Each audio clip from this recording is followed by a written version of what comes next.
What's good, everybody? Here we are, episode 33. Happy Halloween to our listeners, fellow trick-or-treaters. Oh, wait, we're not trick-or-treating, sorry. Episode 33. This is your boy Zay here with my fellow brethren, Jay. Hello, Jay. Good afternoon, sir. Good afternoon. Happy to be with you on this fine Halloween. Yep. If this is your first time listening, please subscribe. Please like, share, follow us. We are on all social media platforms: YouTube, Facebook, Twitter. YouTube, Facebook, Instagram, wherever you get your music from, wherever you stream from, we are on that platform. If you are a returning listener, we thank you, and hopefully we can bring you another great episode. You stay subscribed and you tell your family to subscribe. So, on that note, how are you doing today, Jay? I'm doing all right, man. As you very well know, earlier this week was a little bit of a struggle. So Thursday morning, unbeknownst to me, there was a storm, and my power was out. It seemed like it was unbeknownst to everybody in Georgia. Well, I think the storm hit like Louisiana the hardest. Oh yeah, I saw that. And then I saw that. Like the rain in the outer part was hitting certain parts of Georgia. So, I actually went to bed late, like Wednesday night, and nothing was indicating that there was going to be some type of rain or storm or nothing.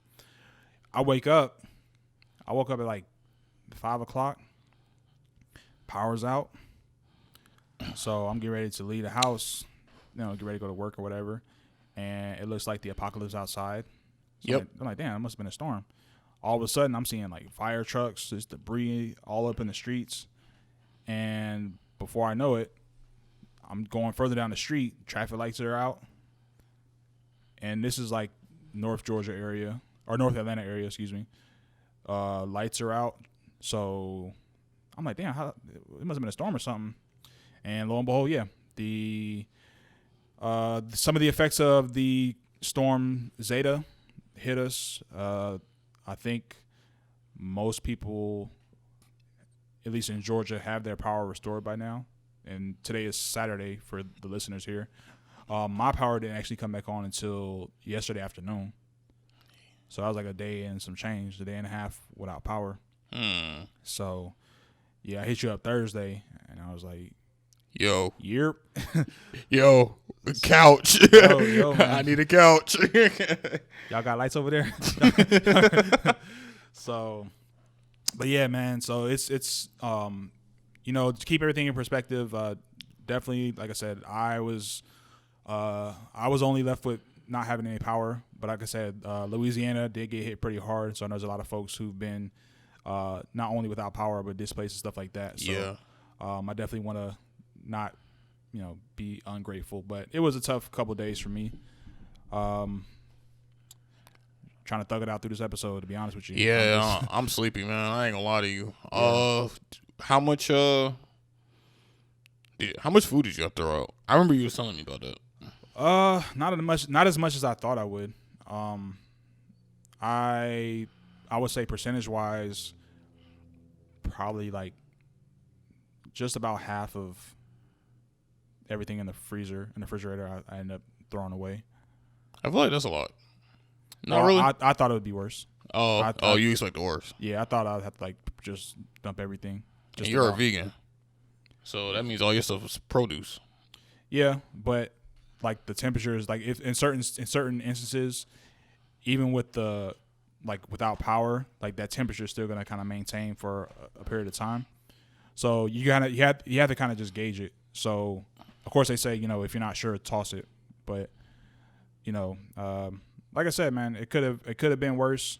But I'm pretty sure. I think Georgia Power said by tomorrow that the power will be restored to most people here in Georgia. So yeah, that's what I saw. Yeah, man. So, but in the midst of that, I did end up staying here Thursday. And how was your stay here? It was good, man. It was good. Very hospitable, very lax. I know you mentioned having like crazy ass loud neighbors, but I could sleep through most things, so it really didn't. Yeah, I hate my neighbors. I hate my neighbors. Yeah, it really didn't bother me, man. So I was straight as long as I, I was able to take a shower and relax. And once I hopped on the couch, it was all but a wrap. So, also to our listeners, I forgot to say this. We will be having a location change next week, hopefully, as long as everything goes to plan. If you don't watch it on YouTube, that ain't gonna really mean nothing. Yeah. If you don't watch the YouTube, it don't matter to you. And if you do watch YouTube, ain't any of your business either way. So, but we might. It might bring. I think it's gonna give us a different vibe, bro. Cause we ain't gonna be cooped up in the room no more. Yeah, that's true. You know what I'm saying? Like that's true. Cause right now the only person we got to look at is Sid. And he don't even be listening to us for real. So nah, he got that. Hey, what's the timer today, Doc? What we got? What we got? 30 minutes. He don't even be listening to us. The nigga just put on the stopwatch and say, "Yo, let's go." Hey, wrap it up. Hey, get the fuck out. Yeah, so. Man. So, but yeah. Normally we talk music. I don't know if we really gonna talk about music today. I ain't listening to nothing. Yeah, Friday is our music day. Just kind of being without power and just kind of being set back with trying to work and we actually hung out yesterday. We had some lunch at a vegan spot. Yeah, the VBQ. Shout out to Grass VBQ. That's where we went at. And man, I had motherfucking they had these smart jerk wings, but of course you had the Creole, right? Yeah, I had the Creole, but it was made out of jackfruit. Yeah, and damn, it was good. Yeah, man, it was good. Yeah, so I've been there several times and I haven't been disappointed yet. So shout out to them, and let's go ahead and get into it. Let's get into it, man. First things first, before we get into music, we did get some news that Sean Connery passed away. Legend. If you think of Sean Connery, you think of James Bond. Immediately. And he passed away. I didn't see the cause of death, but he did pass away at 90 years old. And if I'm not mistaken, he was the first person to play James Bond. Yeah. I think he was. Like I said, he's already in. If you think of conversations like, who's the best Bond? Roger Moore, Sean Connery, Pierce Brosnan, Daniel Craig. I mean, Sean Connery's already kind of up there in that conversation, and I think, like I said, you think of him, you think of James Bond, and I think the last movie he shot was League of Extraordinary Gentlemen. Yeah, that came out back in 2003. So he actually hadn't filmed for a while. So, but certainly a legend, and rest in peace to him. Absolutely, man. Damn, he died on Halloween. That's some shit. Yeah, but I try to, death is definitely something that's tragic for sure. At 90 years old, I try to look at it from a perspective of, he lived for 90 years. You know what I mean? So, once again, rest in peace to Sean Connery. And that makes me a little bit more upset about the Bond movie being pushed back. Yo, they need to release it now. No, they're not doing that. Yeah, you're right. They not. If anything, that's even more of an excuse. Yeah, they not doing it. They're man. like, damn, we can't release it now for real. All right, so I guess we can talk about the BET Awards that none of us watched, but all right. But some of the takeaways that I got from it was the Baby was nominated for 12 awards and didn't win any. Wait, he didn't win any of them? No. I thought it was just the Artist of the Year. He didn't win anything. Wow. That's crazy. Yeah. He beefing with somebody up there. Maybe, but he made a post saying that he made $4 million today, so I guess he ain't tripping. But why don't you watch? And I'm not singling you out, but because I'm gonna kind of explain as well. But we both kind of talked about it off mic that we don't really watch award shows that much anymore. For you, why? What's kind of drawn you away from like the award shows. Well, before you ask me a question, I have to ask you a question. Okay. When artists say they don't care about awards, do you think they're serious? Because a part of me feels like they actually care. Yes, but I think it's like for some artists, it depends. When you have an artist who is constantly posting like stats, like, oh, we made number one Billboard, we made number one this, number one that, and they're constantly posting stats when they get number ones, I think when they don't win awards, they feel a certain way. I do think there are other artists who, I don't know Roddy Ricch that well, but if I had a safe bet, I don't think he really cares about getting awards. You don't think like a part of them just sort of really cares? Well, I'm saying like cares as in like they would like to win one, but if they don't, they're not tripping. Okay. So there's people who don't win awards and then they get on Twitter and say some slick shit like, damn. And those are the type of people you could tell like, damn, they must be really, they feel a way about not winning an award. Right. Like when, and I hate to bring it up again. I hate to bring his name up again, but when Cardi B won the Grammy for Rap Album of the Year over Daytona, over Astroworld, over Victory Lap, Nipsey Hussle said, when it's your time, it's your time. As in, like, congratulating her for winning and not really feeling like he got snubbed, even though obviously fans of his felt like he got snubbed. So would he have liked to have won it? Yeah, because he was kind of campaigning like, yo, Grammy-nominated award. Yeah. But when he didn't win it, I don't think he was like... butthurt over it? Yeah. So, yeah. So the way I look at it, you know, it just depends on the artist, man. Like I think, you know, people like the feeling of winning something, but the level of how they feel when they don't win it, I think varies from person to person. Got it. So, okay. But but I was asking you, like I said, we neither of us watched the awards. I haven't watched the award shows for some time. For you, what's kind of taking you away from like watching like award shows? So what did it for me? My reasoning may not be like the same as everybody else's, because I know a lot of people just be like, "Man, I watched the Grammys and Macklemore won the award and fuck it." You know, that's most people. My reason is actually Grammy so white. Yeah, like yeah. So what happened with me? Because I actually still watch I watch the Oscars every year. Mm-hmm. But what did it for me was, you know, I joined the Navy, and you know, I think I just went so long without, because I went on deployments, all that shit. I think I just went so long without cable that. So you I was just like, oh, the awards happened? You know, like you found out from other people who actually had cable. Right. Because, I mean, honestly, throughout the entire, when I was in the military, I had cable for like 2 months at my spot, and then I got rid of it, and I never looked back. So that kind of kept me from watching the awards. But I will say I got tired of finding streams on the internet, so now I got cable now, and I ain't going back. But I don't know, what kind of steered me away was, I think I just got more wise to the politics. And I mean, I remember being in 11th grade and Macklemore won, and I was just like, yo, I listened to Macklemore's album. That shit was not album of the year. Yeah. By any stretch of the imagination. Yeah.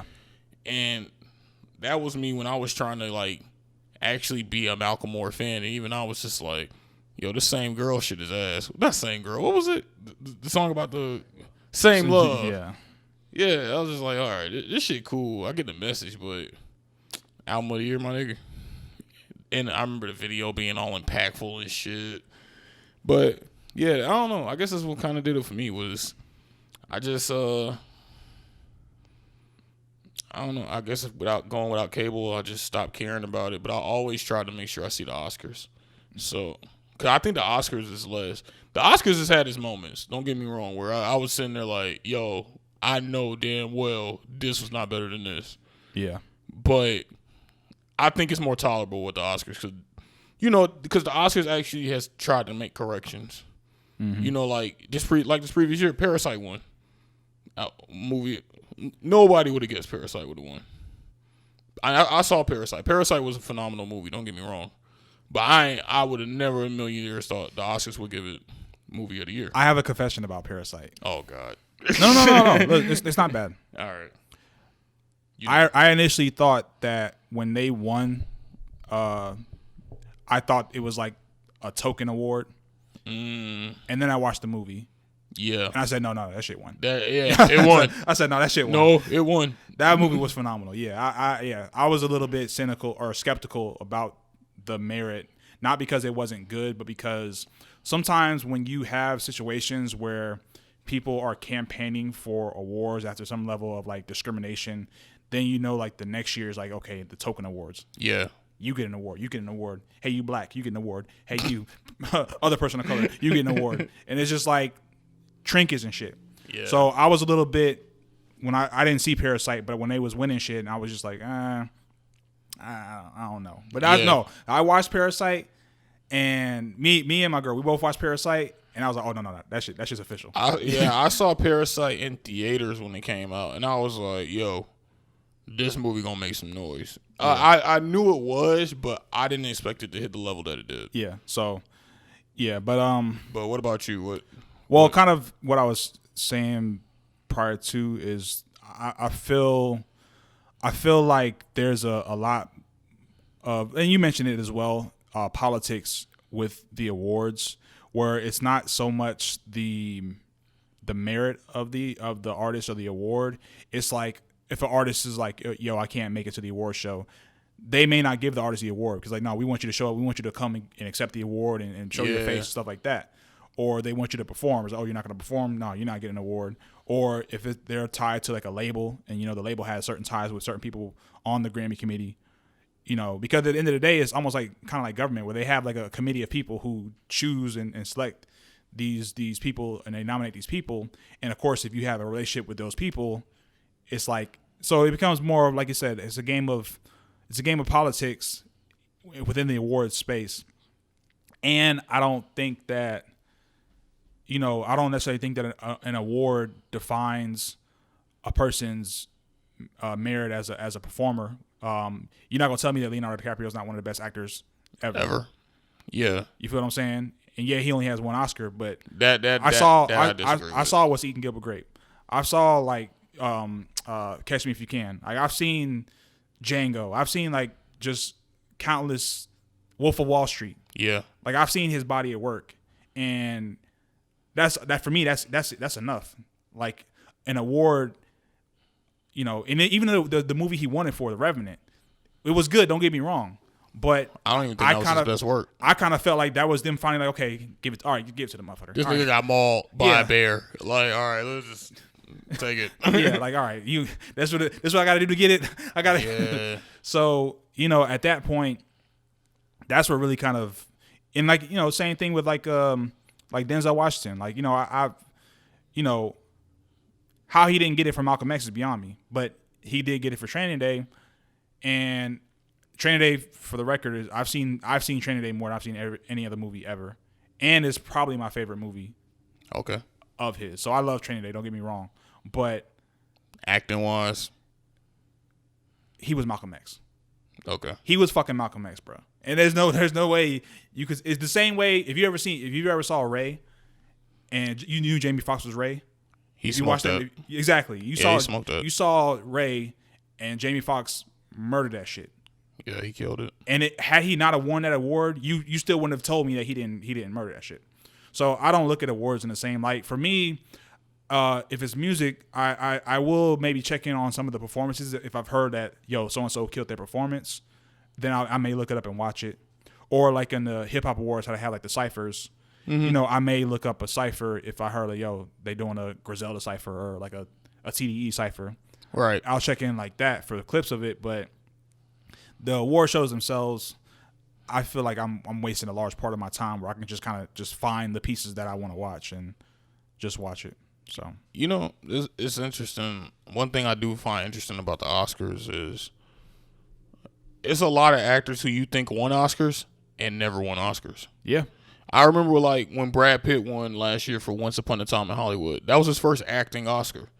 I was like, that's insane. Yeah. Because I can think of like 10 roles where Brad Pitt smoked whatever he was doing. And I'm like, that's crazy. And maybe that's why I like the Oscars more. Because I know that whoever gets an Oscar, more than likely, yeah, the Oscars may do some bullshit every now and then. But more than likely, that person probably deserved it. Right.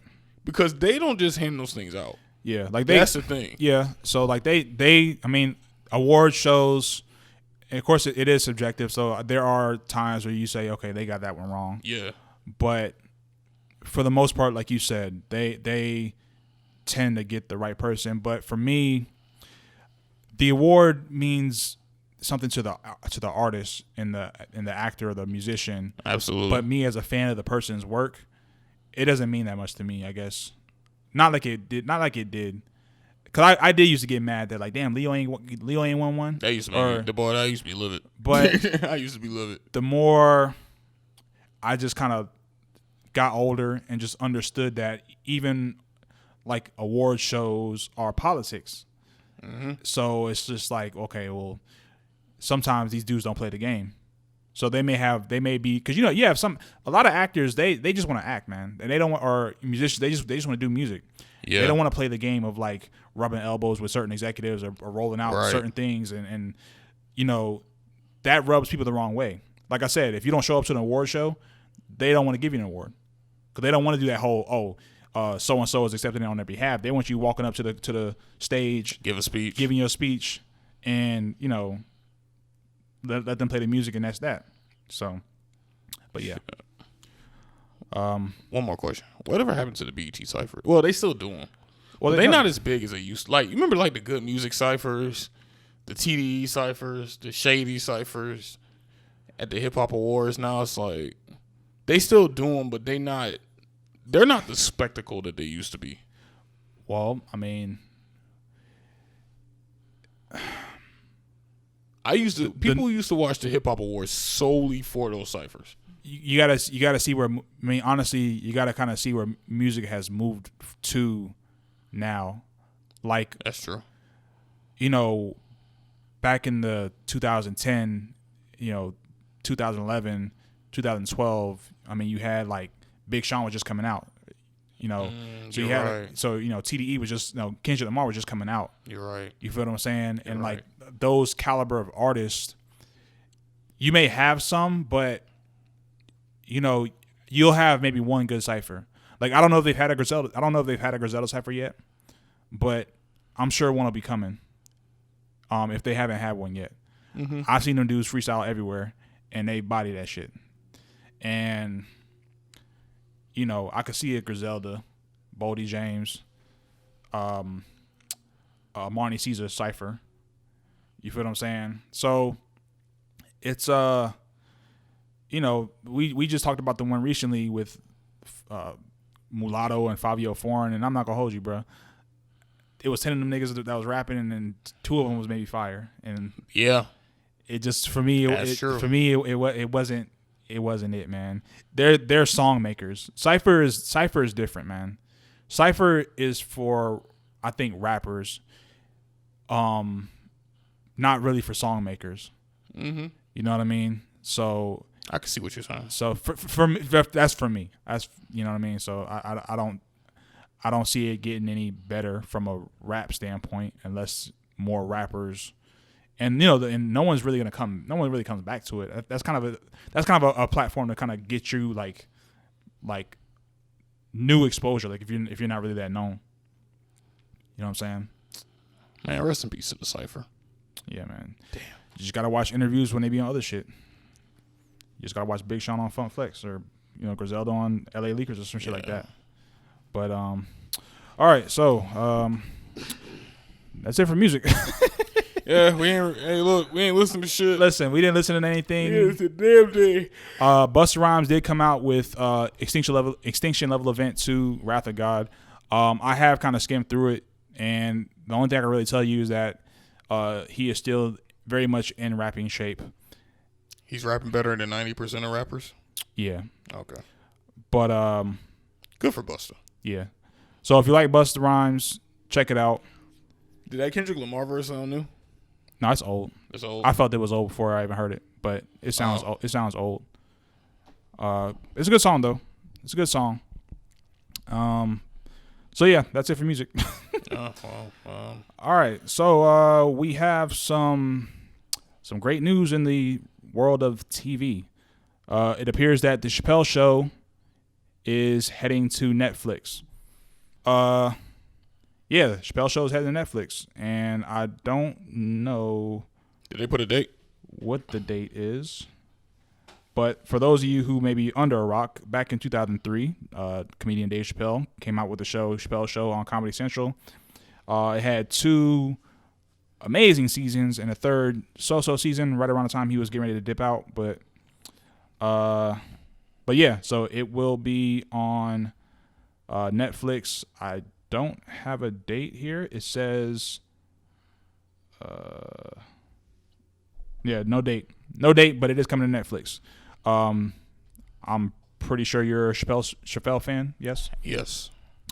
We was kind of talking HBO Max too. Yeah. So, yeah, man. I definitely think, one of our goats for sure in the comedy realm. What's some of your favorite? What's your favorite? I'll say top. I don't want to give you your favorite, but what's a sketch of yours that stands out? A sketch of his, excuse me, that stands out to you that you just find like super hilarious. I know, right? It's hard. That's hard. I'll go first. I'll let you kind of sit on it. The first time I saw the Nigger Family sketch. The Nigger Family. Oh sketch. My fucking God, bro. Oh man, he was the milkman. He was like, "Hey, Clifford, would you like some bacon?" "Oh no, not for me. I sure hate to come up with you to nigga this pork." And then when he went to the restaurant with his girl, and he was like, "Nigga, party it too." He was like, "Oh man," but just like just the. It comes to Netflix tomorrow. Oh, praise God! So tomorrow. All right, so November 1st for the audience. I guess by the time you hear this, it'll be out. Yep. So yeah, Nigger Family is one for me. The World Series of Dice, that's a funny one to me. I mean, I could go down the list, but those are some of the ones that go into my head. The Race Draft is one. The Tiger Woods one. Yeah, that was a good one. You know what's funny is election time, they had what was the one, the Black Jeopardy? And it's like, how can we overcome? And then people was like, "Can we overcome?" Ding, that is correct. And then the lady at the end said, "Get out and vote." And I'm sorry, that is incorrect. Yeah, man. But what about you? What's some of the ones? One of my favorite. It might be my favorite, man. I don't know. Was the Black Ku Klux Klan? Oh, Clayton Bixby. Oh my God. Yo, y'all want to see my face? And then the guy's head exploded. That's what made that shit so funny. That was just out of nowhere, bro. That was just out of nowhere. The dude's head exploded. Oh man, that was funny. What else? There's some good ones. The one where he was P Diddy. Oh, Making the Chris, Band. Yeah. Hey. Oh no, yeah, Making the Band. Sorry. Yeah, he did the Making the Band one. Oh man, Prince. That's legendary. Prince is And then it turned out that all the stories he told was true about Prince. Yeah.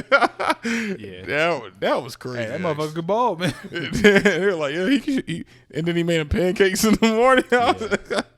By the way, real quick, rest in peace, Charlie Murphy, who was also a big contributor. Absolutely. On that show.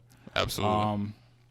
And he was in a few sketches, but Patrice O'Neal.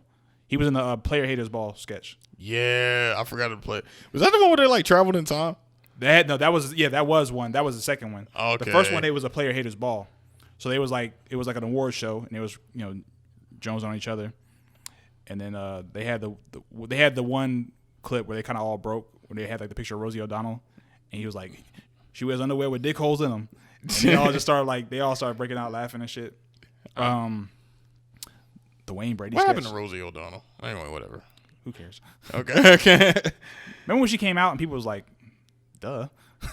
when she came out as like lesbian. I don't remember, bro. You know how old I was when Rosie O'Donnell was popping? Yeah, she thought she'd get like that breaking news type of shit. She like, thought that shit was like the page 5.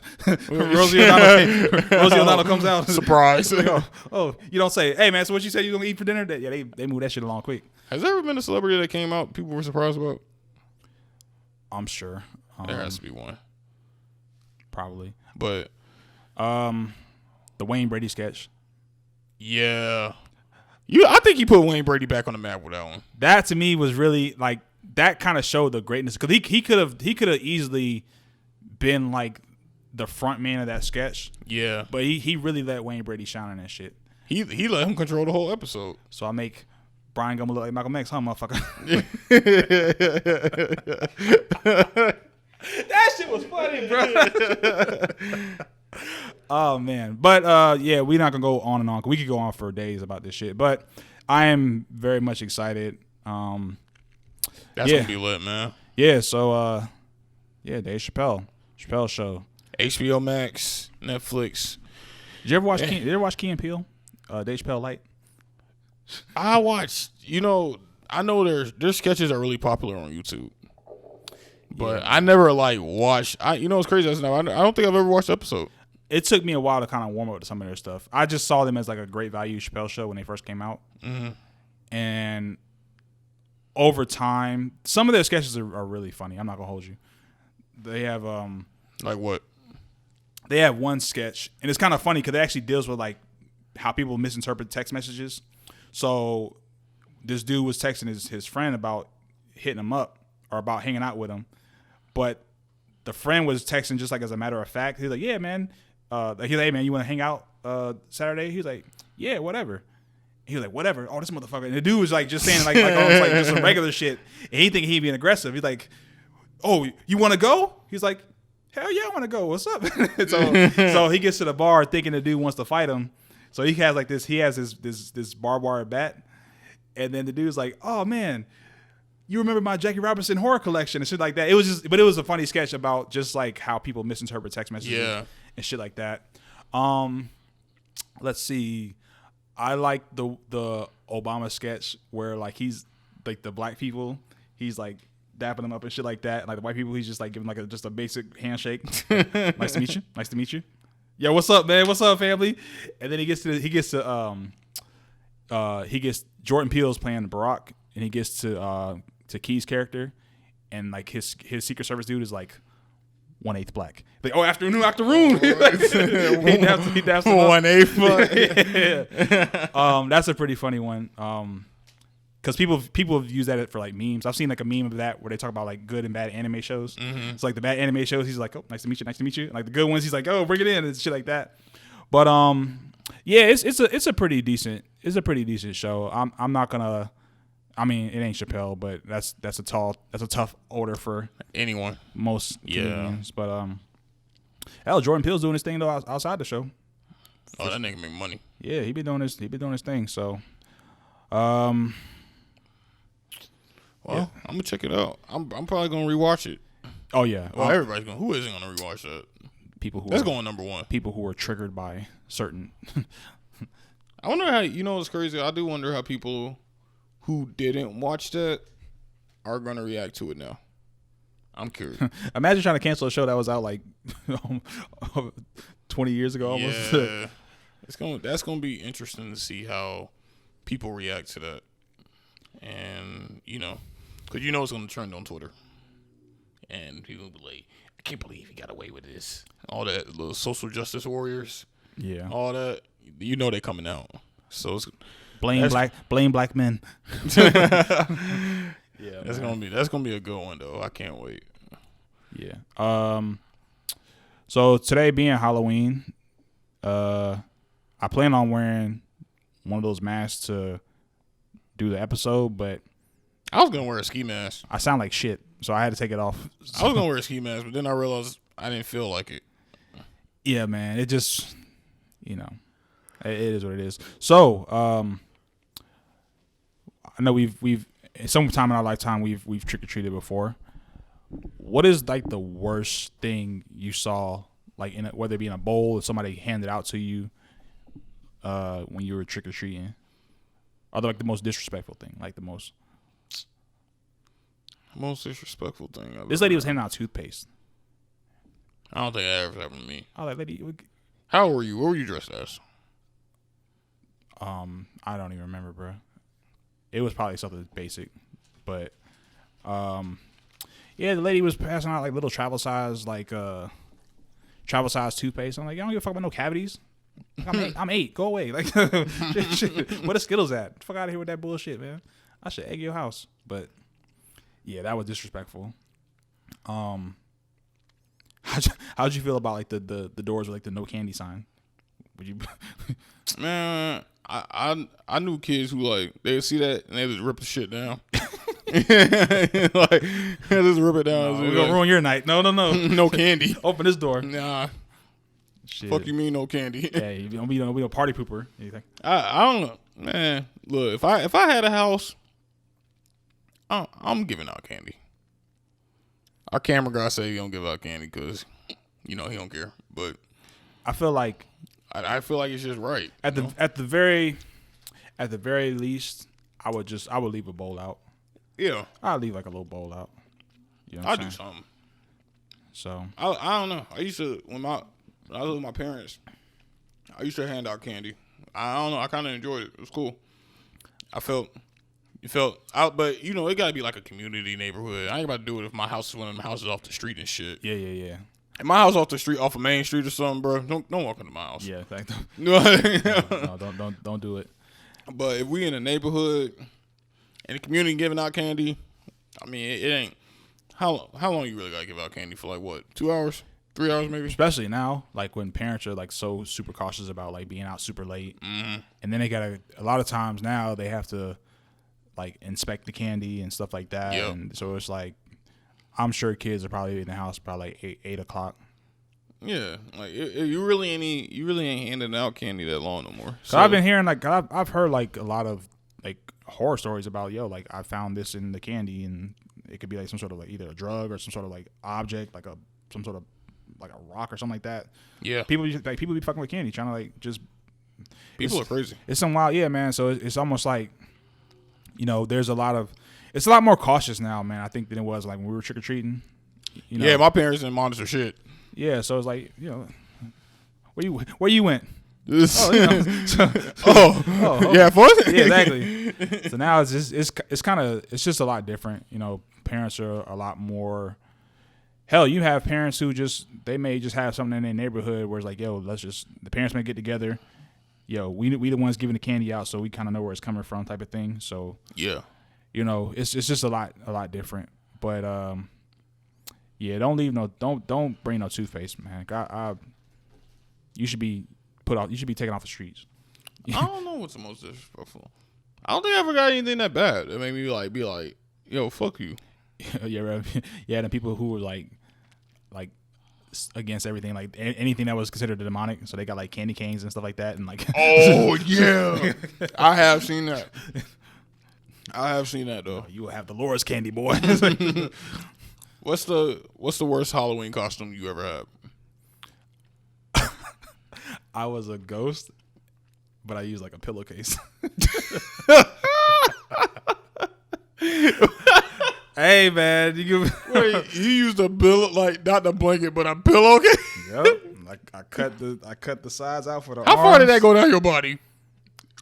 I got candy. That's all that mattered. That's all that mattered. But yeah, I was like, that's like not only like lazy, but like just simple. Oh yeah, that's like the I would say the worst one, but. Yeah, man. I didn't really care. I just wanted. What's my worst costume? When I used to trick or treat, I really ain't have a bad costume. I do have something that I wish I would never wore though. Like I remember one year I was Zorro. Oh, I thought you was doing it to him. Oh man, I had the hat, man. Had the little fucking bandana. I saw a picture of me going like this, and I was like, "Shit, man." That's funny. I was Zorro. I went to this fucking this church. That was my first year spending Halloween in the church. Oh yeah. And I spent it in the church, and I was walking around going like, You were trying to unguard with Moses, like carve out a Z in the air, and I'm like, God damn. I'll be looking back on it now. I'll be like, I should have worn something else. Yeah, man, that's crazy. What else is going on in the world? What's going on? People are mad at Kim Kardashian because of her birthday pictures. Yeah. Oh. So what happened with that? Like she was out just kind of like flexing and some shit. And basically, Kim celebrated her 40th birthday, but she rented a private island to do it. And then she said, "Hey, I had everybody quarantined for 2 weeks for my surprise birthday party." People were like, "How'd you quarantine? Let them know to quarantine for 2 weeks and then throw a surprise party?" And I was like, "Yeah, that's kind of weird, but whatever." Yeah, I'd be surprised. Like private island. I'm surprised. Yeah. So what I'm thinking is maybe she just told him to quarantine for 2 weeks and didn't tell him what was going on. That's what I'm thinking. I think she said, "Yo, quarantine for 2 weeks, and I'm doing a birthday celebration." And I think she just never told him what the celebration was. She probably didn't tell him it was gonna be like a yeah. She probably just didn't tell him it was gonna be on a private island. If I had to guess, but people on Twitter didn't read that deep. So people were mad, talking about, "Hey, I live in a studio apartment, or I'm living off of food from last year because I'm broke, and and you're over here throwing a party on the island while I'm over here suffering, and I'm like, you're gonna post about it." That's kind of what it was. It was just a bunch of people mad about people being rich. To be honest, that's what it came off as to me. I think people were just like, I'm just sitting here like, why are y'all hating on this woman? I feel like even if it wasn't a pandemic, people would have found a reason to just hate on her, say some shit about that. Yeah. So this has been my thing for the longest time, man. Like this attachment that people have to celebrities, they're not thinking about you when they make decisions. Yeah. They don't have you in mind. They're not considering your feelings. So for people to, what do you really think's gonna happen? She'll like, "Oh man, I really feel bad about that in hindsight, but I did have a good time. But I'll think about that next year when I want to do something nice for myself." Yeah. I'll consider the middle class America. Like what y'all wanted her to invite all y'all niggas to? Like just like, people gotta get over that, man. And it's not about the fact that regardless of whatever somebody with means and privilege does, it's always going to come off as insensitive to people who don't have it, because that's just like, that's where we're at. Haves and have-nots. So, I mean, what are you going to do? What are you really going to do? So I just don't really understand. Yeah, it was weird. Cause even major news corporations were like trying to talk shit about it, and I'm just sitting here thinking, why are y'all making such a big deal out of this? It's not. I don't know. It just seemed, honestly, to me, it just seemed like a bunch of jealousy, to be honest. And well, like I said, man, the COVID to me is like it just so happens to be another part of it. But if this was last year, people would be on the same shit. If this was the year before, people would still be on the same thing. Like, oh, that would be the same thing. She's one of those people who is just. I think she's a polarizing person. Yeah. So absolutely. Regardless of whatever she does, it's gonna be critiqued or ridiculed, and this isn't me shooting her bail. This is just me like not caring that much, because I think that's what should happen. Like, it ain't got nothing to do with me. So, who cares? But that's where we at with it. That's where we at. All you brokies out there, go get you some money. So yeah. So that's how I felt. I guess we can. I just thought about the Lil Wayne. Oh yeah. Lil Wayne. Oh, I guess some stuff did happen this week. We just don't feel like thinking about it. it's for those of you who may be considering doing a podcast, there's a balance between like, damn, we do a podcast, and like, I don't really care about none of this shit. So, for the record, I don't really care about any of this like today, but we do have a podcast. So, Lil Wayne, seemingly endorses Donald Trump. Apparently, they had some sort of meeting earlier this week. From what I understand, according to Donald Trump, Lil Wayne actually requested the meeting where they discussed some of the Platinum Plan, which is Trump's plan for Black America. And people, for whatever reason, are in a tiff. Why do people get mad about people supporting people? This is the thing. That's I agree with your point or your question, but this is the same Lil Wayne that says he doesn't experience racism. This is the same Lil Wayne that says, you know, a white cop saved me. Yep. This is the same. So it's like he has his resume. Whether you agree with him or not, his resume shows you like where he stands on most issues. That's true. He hasn't come out and said a lot about police brutality. He hasn't come out and said a lot in support of a lot of these organizations, whether it be Black Lives Matter, whether it be, you know, any of the victims of police brutality, anything in his history. And again, this is another rich individual, and it's like, on one hand, we say that these people don't speak for the black community, and then when they do shit that's anti what most of the black community would consider being for the black community, people get angry about it. Right. So I sit here scratching my head like, why are y'all confused? Wait, yeah, that's true. Why are y'all surprised? I don't know. I think we live in an era now where things are so divided that it seems like if you swing one way, once you swing that way, you're just forever wrong. We have moved away from individual thought. Yeah. Once upon a time, there was a certain pride of being a champion as an individual thinker. Now you have to align with certain groups. Otherwise, and not just align, you have to fall in line. If you have an opinion that doesn't tie into their status quo, then you're a coon, you're a sellout, you're this, you're that. Right. If in the political world you're a liberal or you're a white, you support white supremacy, you're alt-right. Like it's like there's not really any nuance in thought. Like if you do this, then you must support that. If you say this, you must support Trump.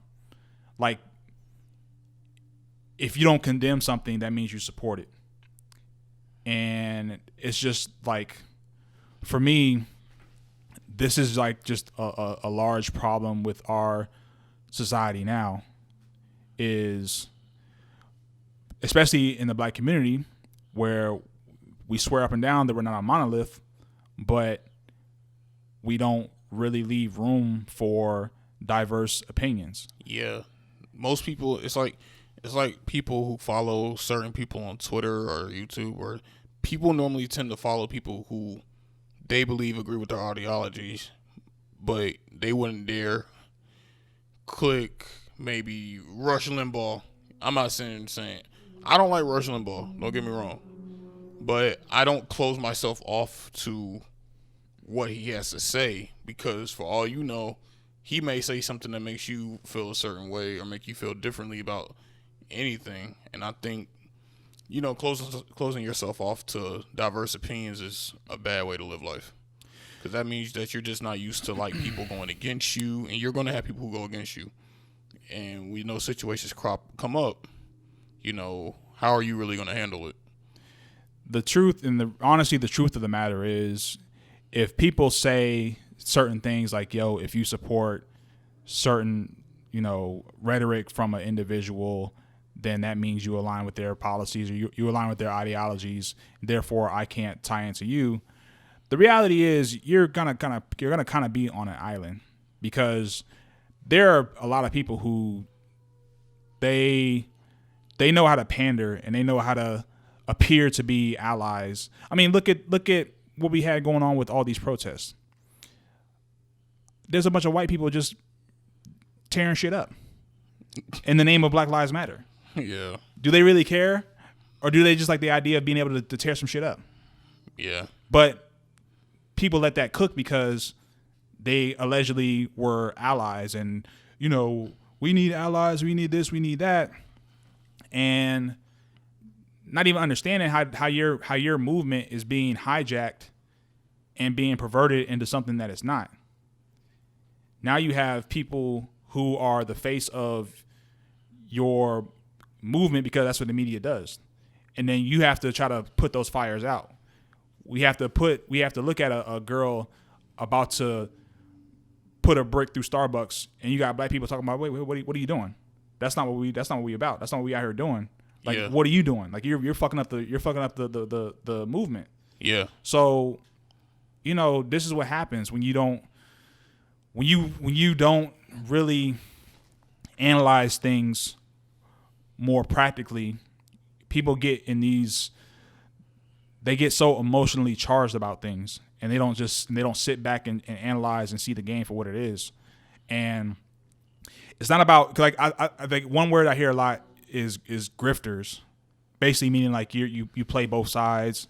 And a part of me looks at that and says, what does that even mean? Like, if I am truly thinking for myself and I truly have independent thought, then there's going to be times where I disagree with everybody. I'm going to piss everybody off at some point. Mm-hmm. And for me, I just don't really understand why people subject themselves to being in spaces where where their thought is not challenged, and they're not open to different ideas and different things without automatically trying to put it in a box. Well, I mean, that just comes with people wanting to live within a certain comfort level. Like, that's what I think is wrong with society now, is everybody wants to be comfortable. Nobody wants to challenge. Like, you have people who want to challenge the status quo. And, I mean, this has been since the beginning of time. Anyone who challenges the status quo is considered crazy. That's nothing new. But the thing is that normally when those people challenge the status quo, they're not going against a Twitter, a Facebook, a community of people who feel like once one person tweets something they feel and it gets 1,000 retweets, it's the word of the land. You know what I'm saying? And that's the type of atmosphere we live. I mean, shit. That's the type of world we live in now. Is where if you want to challenge, if you go against a certain opinion, whether you're wrong, whether you're right, if it has a certain following, well, then you're automatically demonized for whatever you believe. And I think that's the issue that pervades a lot of society now. Yeah, and it's not good, because it leaves you closed-minded. Right. You know what I'm saying? Like, it's like people who don't leave the country. I think everyone needs to leave the country at least once in their lives, just so you can see that, hey, there's a world outside of you. Like, you know, I'm not saying everybody got the means. I wish there was more programs out there where for people to try, where people can maybe like fund something for those who can't get out of wherever they are to just go see something. Because sometimes I think that's all you need, is you need to get out the U.S. or get out, because you got people who don't even leave the state sometimes. Yeah, I think that would be a good start. Just like leaving your city and just going to a different part of the U.S. Yeah, because the U.S. is big. And there's a lot of diversity here in the country. Yeah. And you get to see different cultures. You get to see different people and see how things operate outside of your bubble. Yeah. So I think, kind of like you said, people want to be comfortable. So like now it's like people don't even want to have conversations. People don't even want to have, even with conversations, it's a challenge, because the goal is for people is to argue in bad faith. and they're so worried about trying to be right or trying to like get you in like a gotcha moment. Like they try to ask questions to kind of get you like, instead of actually having like an honest dialogue where it's like, okay, I don't care about being right, but I care about trying to have a better understanding of things, you know. Right. And we don't really see that happening these days. Now we just see people who want to be, you know, they want to be right. They want to say, you know, they want to try to trip you up or say, hey, so if you're saying this, then that must means that you believe that. And it's like, no, I didn't say that. Like, I'm telling you what I said. Right. So, because it's one of those things where, like, when I was growing up, my parents used to tell me, there's 3 things you don't talk about. It's religion, politics, and I don't remember the third. But I'll just stick to those 2 for now.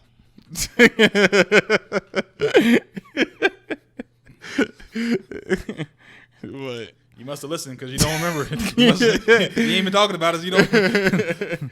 But now is one of sexuality. That's what it was. But now it's one of those things where I look at it now and I'm just like, but why not? You know, like what's the worst that's gonna come out of me saying, like, I'm not gonna walk up to you and say, yo, who you voting for? But if I want to say, I don't agree with this policy, and it may be a conservative policy, and you may be like, well, no, I think it's a bad policy. What's wrong with that? 'Cause if anything, you may sway my opinion. You may be like, oh, well, okay, I didn't see it that way. Or just, like you said, give you something to think about. Yeah, I think people just need to stop trying to kill other people for not believing in a cause they don't believe in, because everybody's not gonna get bored with you. I feel like if you're afraid to be challenged on your thought, then you shouldn't have it. Not to say that you're out here looking for arguments, but when you believe in something, someone should be able to, in good faith, like I said, not trying to like get you in some gotcha moment, because you can tell when people are trying to just get something out of you that's not in good faith.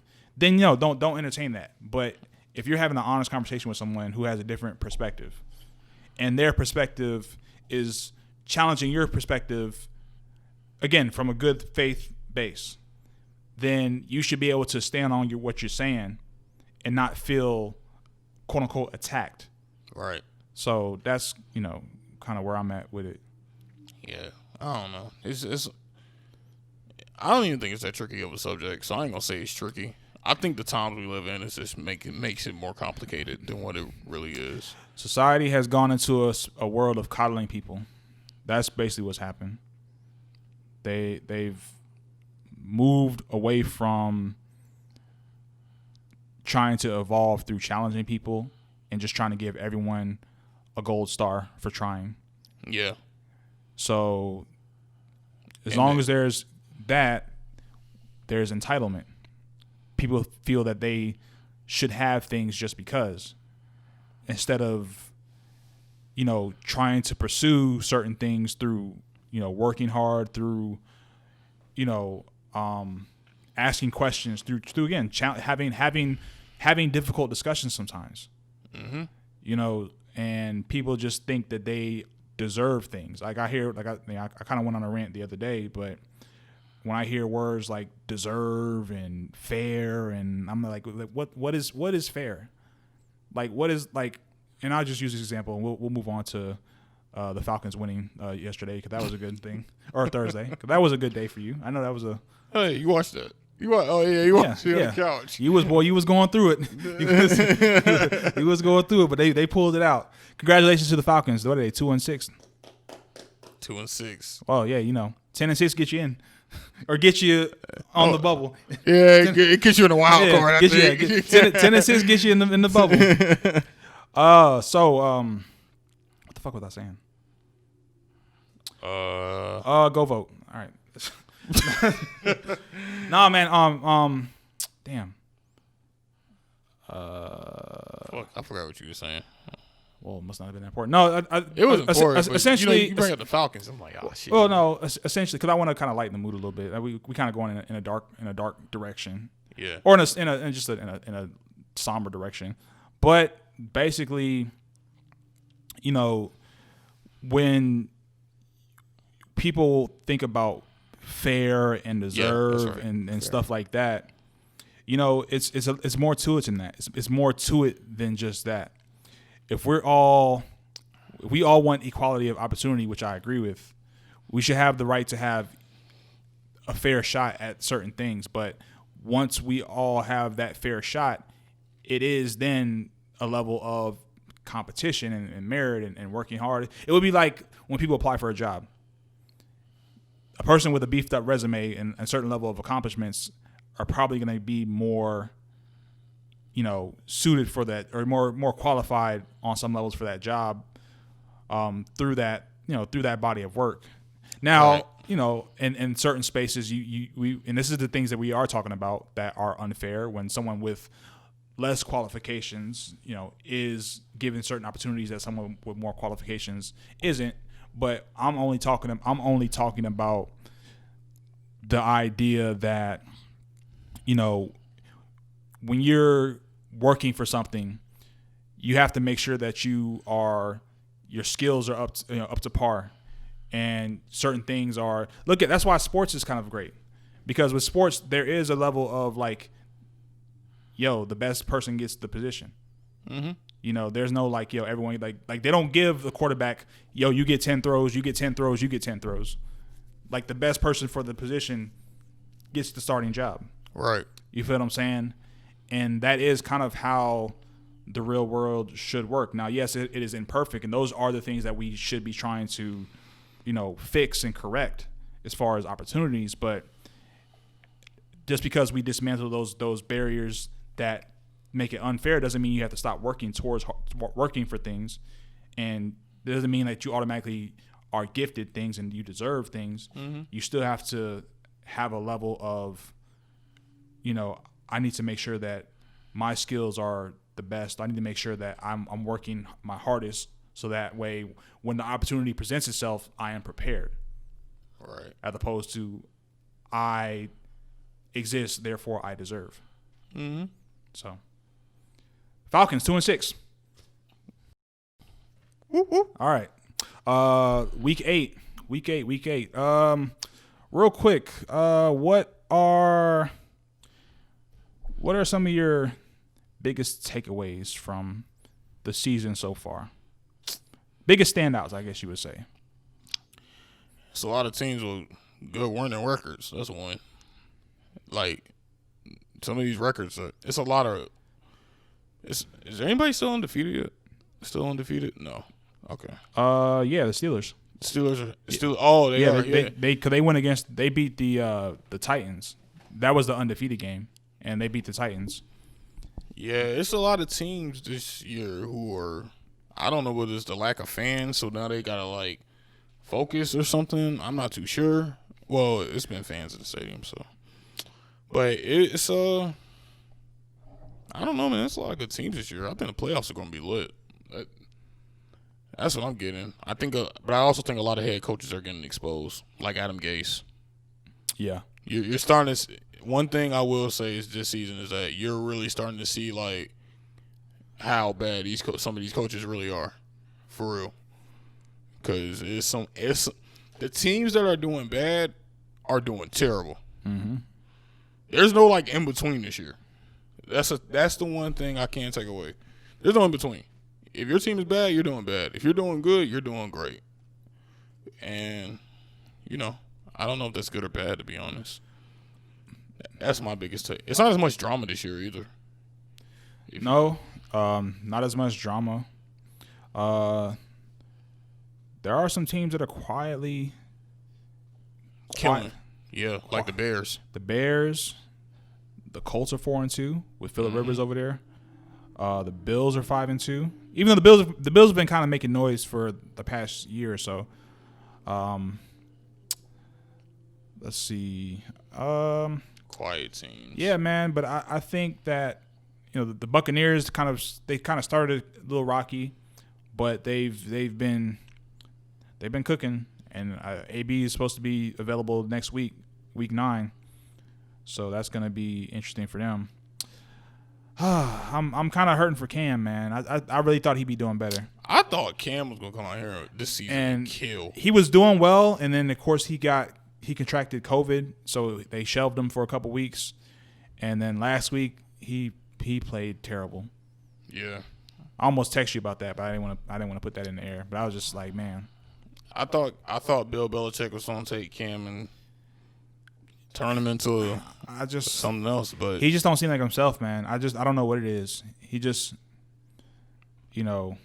I still have faith in him. I still have faith in him because, yes, he's struggled, but I do remember his best years and his MVP year, and I still feel like he has some of that on the shelf or in the tank. And in that MVP year, I don't remember his receiving core really being that star-studded. It was like Ted Ginn and he had Ted Ginn Jr. I think their defense was more popular than the offense. Yeah, they had a solid defense. Yeah, but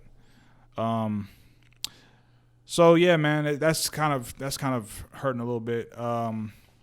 Aside from that, man, like I said, it's not hasn't been a lot of drama. No, not really. So let's even the Steelers Brown rematch that everybody thought was going to be so drama, like no, it came and went, and nobody even talked about it. Hell, the Browns are 5-2, but Odell is out, so that's going to be he tore his ACL, right? Yep. Yeah, that's going to be that's a big loss. Tough blow because they're playing so well. 5-2 in the AFC in a tough AFC North division. I think the Bengals suck, but the Steelers are tough, and the Ravens are tough. So that's a tough division for them to be doing well in, for sure. So let's go through some of these picks, man. So the Thursday night game already took place. Falcons beat the Panthers. So we got another tough game for the Steelers. Steelers against the Ravens. That's gonna be I'm gonna go with the Steelers. The Steelers actually got a pretty tough schedule. I've been looking at their weekly games. Yeah, they have a tough schedule. Yeah. I think this is the week they lose. You think so? Yeah. I got Ravens. They'll lose if Lamar Jackson throws the ball. Well, no. I think they'll win. No. They'll win if they force Lamar Jackson to throw the ball. I got you. Because, and I don't know, I got the Steelers. Mainly because that defense is too good. All right. So. And I think they're going to find a way to, they're going to make Lamar throw. Yeah, I agree. But I think they'll try to make him throw. I think the Ravens will find a way. I think they'll find a way to get him in some open space and make the Steelers have to, pay for that gamble. Mm-hmm. So I got Ravens winning. Next we got the Rams and the Dolphins. I got the Dolphins pulling the upset. I got the Rams. Jets and Chiefs. Chiefs. I got Chiefs. They playing at Arrowhead too? Yeah, Chiefs. Vikings and Packers. It's an NFC North game, but I got Packers winning. I got Packers winning. Colts and Lions. I don't know. I got Colts. I think that can go either way. I think the Lions could have a really good game and fuck around and win. Well, they're at home. Raiders and Browns. I got Raiders winning. Yeah. Titans and Bengals. I got Titans. Patriots and Bills. I got Cam making the comeback game. I got Patriots. My heart is saying Patriots, but I'm going with Bills. Logically, Bills. Yeah, but I'm like you. I picked the Bills, but I do want Cam to bounce back. Hopefully, well, this is probably gonna be a tough game for him to do that. But let's see, Chargers and Broncos. Chargers. But they both are 2-4 right now. Chargers, Niners and Seahawks. I want Kyle Shanahan to lose everything, so I got Seahawks. Anytime it's the 49ers versus anyone, you might as well just say I'm picking the opposite team. I'm gonna go Niners. I know Russell Wilson's balling right now, but I'm gonna go Niners. That is a NFC West tough game for both of those teams, but I think they're gonna make it a long day for Russell. So I'm gonna go Niners with the upset. Saints and Bears. I'm gonna go. Damn, that's gonna be a tough one. I'm gonna go Bears. They're playing at yeah. Okay, yeah, Bears. Okay. I think they're gonna win off of the environment. All right, so Sunday night bum game. Cowboys and Eagles. What a terrible game. Sunday night bum game. But they're rivals, so it's gonna be good. Man, who's Cowboys quarterback? Wait, did they get rid of Andy Dalton? He got concussed. I don't know if he's gonna be playing. Oh shit, I don't know. Me? Eagles. No, I got Eagles, man. Yeah, I got Eagles winning that. And then Monday night, Bucks and the Giants. Probably gonna be another ugly game. I got Bucks. Bucks. What if Daniel Jones comes out and fucking kills him though? He probably will, and then Brady will come back. You know what's funny? I've seen because I got Sunday ticket. I be watching Daniel Jones. He actually be having some pretty good drives, but it's something about when he make it within that red zone. He starts to I don't know what it is. The field looks smaller to him, I guess. I don't know. Yeah, I do think the Giants will lead at some point, but then the Buccaneers will. Yeah, I think it's gonna be a close one. Win that game. I think close until second half, and then late third quarter. You think it's over? Bucks will pull away by the third quarter. Yeah, so that's our week 8 picks. Anything else going on in the world of sports that you can think of? No. Shout out to the LA Dodgers. Oh, Dodgers, yeah. Dodgers won the World Series. Congratulations to the Dodgers. Game 6, 3-1. Clayton Kershaw finally got that monkey off his back. Y'all can leave Clayton alone now. Yeah, so this was probably the only thing that was kind of left haunting him, and he finally got that off his back. So, yeah, congratulations to the Dodgers. What was that, 6 games? 6 games. 3. They won 3-1. Would that be 4-2? No, the Rays only. Oh yeah. Shit. Oh, it's okay. I'm bugging. It's all right.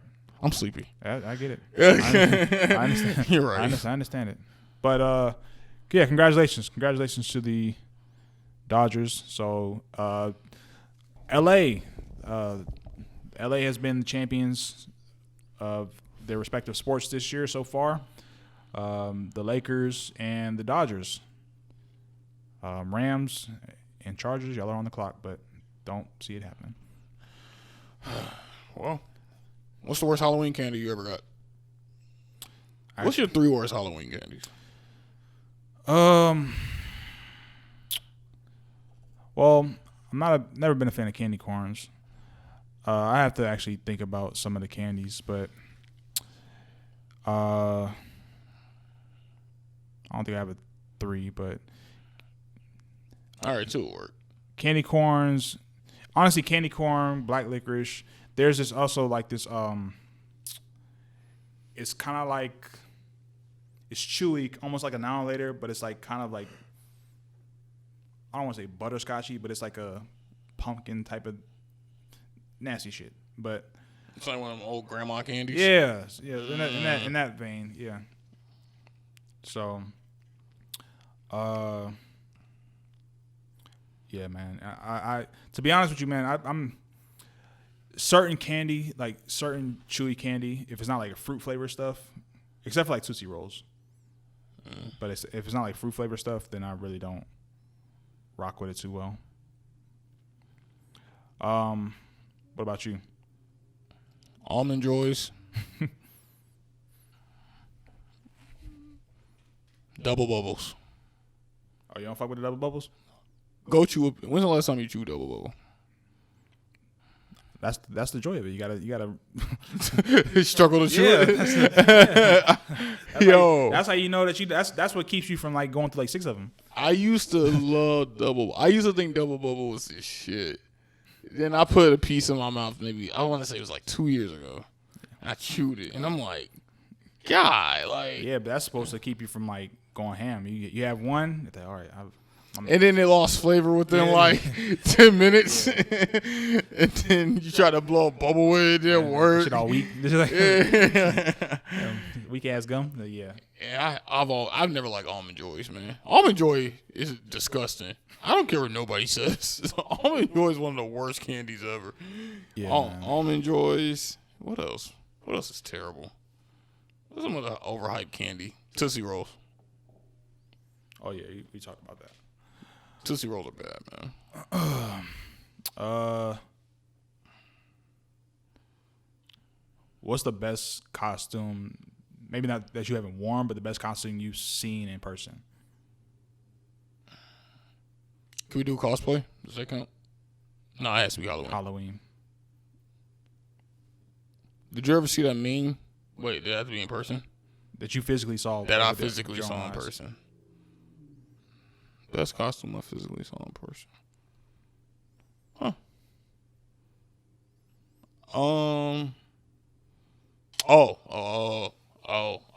When I went to, when I was living in DC, this guy dressed up as Mr. Freeze. Oh, that's kind of tight. It was actually Mr. Freeze from like the Batman. Yeah, but I'm trying to think of like the right series, like the animated series, the '90s animated series, Mr. Freeze. Mm-hmm. Oh, it was lit because he like crafted the costume himself, and it wasn't like I made out of no construction paper and shit. Like he made the costume. He made that costume. Yeah. He put money into it. I'm actually was finna get into that. When I worked in Orlando, or when I lived in Orlando, I worked at this credit union, and this lady, her husband was like an engineer, so like he would build his son costumes. Oh, that's lit. So one year he was an astronaut, but like he had fucking buttons on like his suit that would like light up and shit, and like he would push a button for like the helmet and shit to come up. And then another year he dressed him up as Iron Man, and it was sick. It was that shit was fire. Oh my god, I was almost like gonna like trip the kid, like on some hating shit, but yeah, like the suit was like he had like the whole like the repulsor, like it was just like it would like light up. He would do like this and it would like light up and it would make the noise. Oh, that sounds lit. Yeah, but I was like, yo, what y'all like, your husband make adult costumes? I almost like asked her like for real, cause yeah, it wasn't like no. That wasn't no BS costume. You couldn't buy it, but yeah, he made some really really dope costumes for their son. But what kind of engineer you got to be? I don't remember, but like he was constantly like he would build like a bunch of different shit. Like he would build shit around the house. You think if you think, because I know you're saving towards buying your house, you think you're gonna end up becoming like a craftsman? Craftsman? Or like just researching how to build things and then just building it and then just start kind of freestyling? I could see myself like I'm a DIY type of person anyway. So I could see myself like trying my hand at like trying to build something. Like I think it's cool to like try to do something yourself, and then you can be like, yeah, I did it. Like it kind of worked out. That's kind of like, I know it's not the same thing, but like I had like a different car, so like whenever I used to have to get something done with my car, I would like look up to see if I could do it myself, like buy the parts and shit like that, and like in YouTube, of course, you always have people, hey, how to replace your alternator on your, I'm not replacing my alternator. Well, it just depends. Like if I didn't have to go under the car, then I would say, okay, Yeah. So I changed my air filter once. I felt proud. Yeah. So like I had my I had an Altima and I had to change the alternator on it, and putting the belt back on was a bitch, but like it actually wasn't that hard. It just seems like it's a lot of steps because you don't know what you're doing. Right. But like once you kind of start working stuff apart and then putting it back together, it's just like, oh, it's not really that bad. It's not really that bad. And those mechanics, that's why they do that labor. A lot of times they hike their labor up because they probably know, you're not gonna do yourself, so whatever I charge. Yeah, whatever I charge, you gonna pay. Yeah. So, but yeah, I would see myself not like every single thing, but if it was something that was kind of manageable, like building a shelf or something like that, or building something for like a TV stand or something like that, why not? Why not? Yeah, I mean, furniture and stuff like that, I'll do it myself. One thing I do think I want to start getting more into is woodsman, like I forgot what it's called. I forgot the right term for it. What is it? Not the term, but what are you trying to describe? Like wood shop. Oh, Maybe. I think that's the word I'm looking for. I think I want to start. I be looking at YouTube videos of like people taking like tree stumps and then turn them into goddamn vases and stuff, and it be looking legit. I mean, yeah. So you got like wood shop, you got like ceramic shit, like pottery, and like for like different things like that. I watch some of that stuff because it is kind of fascinating. Like I see like welders and how they build shelves and put shit together. Yeah. Honestly, it seems like it's time consuming. Like if I was a little older and I had that type of time to like do stuff like that, I probably would try some stuff out like that. Yeah. But I'm starting to see in apartments now. They're starting to put wood shops in apartments now. It's kind of interesting, actually. Yeah. I think it's just interesting to see, like, because in my brain, I'm like, yo, how much could I actually save if I know how to do this shit myself? Mm-hmm. So it just, some of the things that be kind of going on my head is like, yo, you charging how much? Like, that's what kind of make you think about it too. Like, we like, bro, how much? And then you go home and like look it up and be like, DIY. And then you realize you could do it yourself. Yeah, save you $1,000 for sure. Yeah. But yeah, man. Yeah, nothing else for sports. Nothing else really. For you folks who, well, I guess you'll be hearing this Monday. So hopefully your Halloween was safe. If you do have children, make sure you examine the candy because people out there be crazy. Be safe. All that other good stuff. We got anything else? Voting, election day is November 3rd. Oh, yeah. November 3rd. If you didn't early vote, I don't think you got time anymore, actually. I think it was till the 30th. 30th was the last day for early voting. So now it's just... Look, man, expect a long day at the poll if you do plan on voting on election day. It's going to be a long one. But stay your butt there. You gonna get some lawn chairs to go look? I think those voting polls are going to be lit.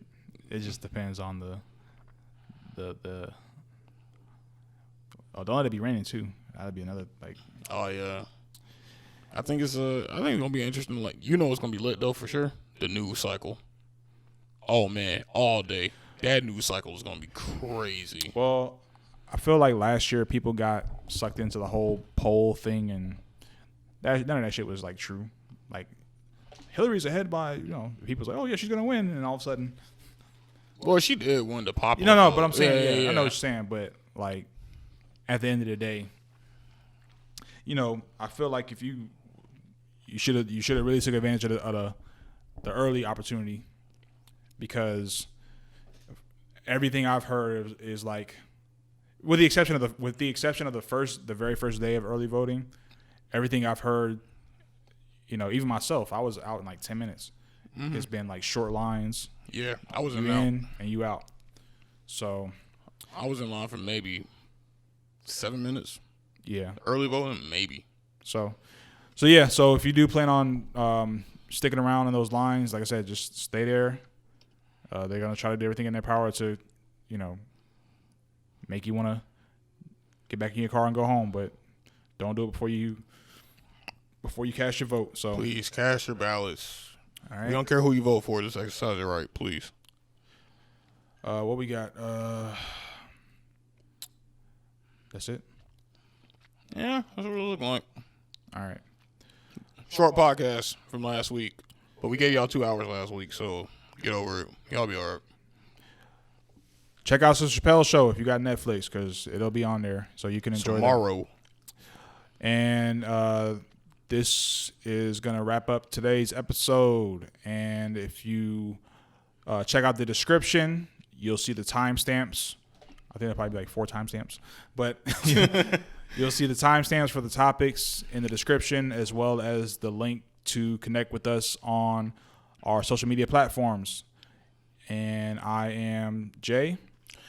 I am Zay. This has been another episode. Please, as always, like, share, subscribe, send to your friends, send to your mama, send to your grandma, send to everybody that you know that you listen to the Pencil Pushers Project and you are proud of it. Absolutely. Absolutely. All right, guys, be safe, and we'll see you guys next week. All right, peace. Peace.